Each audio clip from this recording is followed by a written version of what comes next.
So, why do CPA firms even do SOC 2 reports? Aren't you supposed to do my taxes? This is a question I get all the time and is actually pretty difficult to explain because there's so much context and history around it.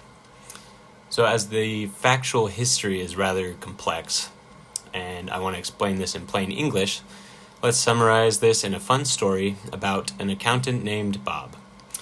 Long ago, Bob was an everyday accountant who worked as an expert to keep his company's financial accounts and amounts straight. He did some taxes, but he also kept the books. But investors of a certain company started asking lots of questions about their company's books, and they didn't necessarily trust the company itself to answer them.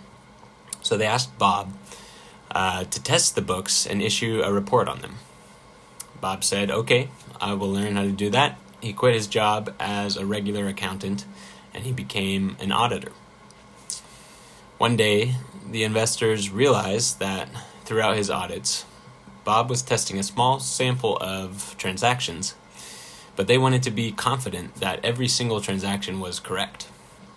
They asked Bob if he could also test the controls, which ensured the amounts and accounts were correct every time.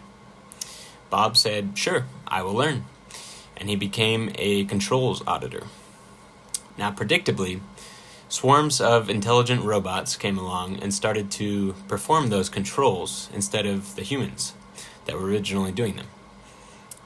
And when investors asked Bob how he knew that the robots were performing these controls correctly, he said, "I'm not sure, but I will learn."